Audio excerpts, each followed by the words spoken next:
నేను ఫిరోజ్ ఖాన్ 24/7 పబ్లిక్లో ఉంటా. 65% మా మొత్తం ప్రామిస్లు అమలైనాయి. ఇంకా 35% అమలు కావాలి. ఒక 3 months ఇస్తే అమలు చేస్తాం. అప్పుల స్టేట్లో ఉన్నాం, డబ్బులు లేవు. దాని తర్వాత కూడా పబ్లిక్కి హెల్ప్ చేస్తున్నాం.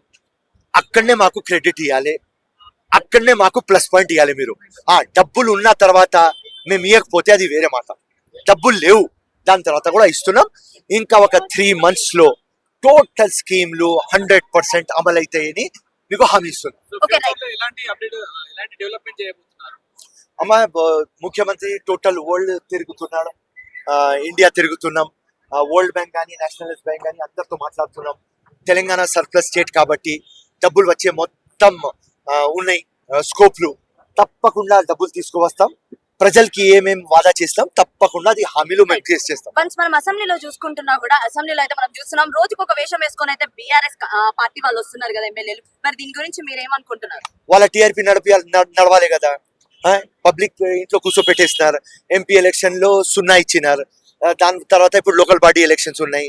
వాళ్ళ టీఆర్పీ వాళ్ళ దుఃఖం నడిపియకపోతే ఎట్లమ్మా? సో వాళ్ళ డ్రామా వాళ్ళు చేస్తారు, మా డ్రామా మేము చేస్తున్నాం. వాస్తవాలు మీకు చెప్తున్నాం. 100% మేము చేయలేదు అని చెప్తున్నాం కదా. 65% చేసినాం. డబ్బులు లేవు, ఏం చేయాలి? అప్పులు చేసి అరే మాకు ఎప్పుడు ఏం ఉన్నది అంటే 3 లక్షల కోట్లు అప్పు ఉన్నది అని అర్థమైంది అమ్మా. మేము లోపల వచ్చిన తర్వాత 7 లక్షల కోట్లు ఉన్నది. సో సో అది అది ప్రాబ్లం అయింది. మాకు మొత్తం ధోకా అయింది. సో పబ్లిక్ కి చెప్తున్నాం, అరే మాకు ధోకా అయింది, మీకు ధోకా అయింది. ఈ లంగా గవర్నమెంట్ 10 సంవత్సరంలో బంగారు తెలంగాణ చెప్పి చిప్ప తెలంగాణ చేసినారు, అప్పుల తెలంగాణ చేసినారు. మేము ఏం చేయాలి? కానీ డబ్బులు లేన తర్వాత కూడా మా ముఖ్యమంత్రి, మా కాంగ్రెస్ గవర్నమెంట్ పబ్లిక్ కి సాటిస్ఫై చేస్తున్నాం. కొంత టైం ఇస్తే 100% చేస్తాం. ఓకే సార్, చెప్పండి. రాజ్భవన్ ముట్టడికి టీపీసీసీ తరఫున ఎందుకు ముట్టడి కారణం చెప్పండి. ఈ రోజు కేంద్ర ప్రభుత్వం కేంద్ర సంస్థలను అనివార్యం చేస్తూ కేంద్ర సంస్థలైన ఎల్ఐసి కానీ గవర్నమెంట్ సంస్థలన్నిటిని ప్రైవేటీకరణ చేయడము. కేంద్ర ప్రభుత్వము మనకు ఎల్ఐసి కానీ హెచ్ఎంటి కానీ ఏవైతే సంస్థలు ఉన్నాయో నేషనల్ వైడ్ ఉన్న సంస్థలను అన్నిటి కూడా ప్రైవేటీకరణ చేసి రాక్షస పాలనలాగా మోడీ చేయడం ద్వారా ఇక్కడ మేము దీని ఆందోళన దిగడం జరిగింది.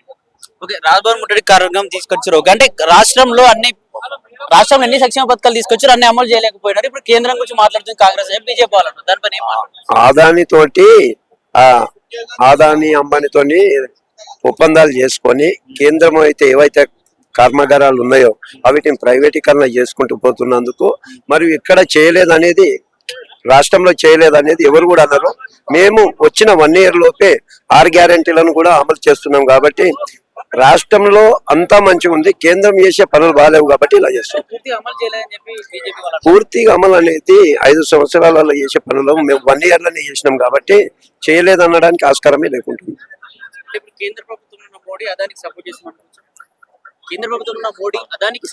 అవును, అదానికి సపోర్ట్ ఉంటున్నారు. కేంద్ర ప్రభుత్వంలో ఉన్న మోడీ అదానికి ఫుల్ సపోర్ట్ ఉండి ఆయన ఏవైతే గవర్నమెంట్ సంస్థలు ఉన్నాయో అవి ప్రైవేటీకరణ చేస్తున్నారు.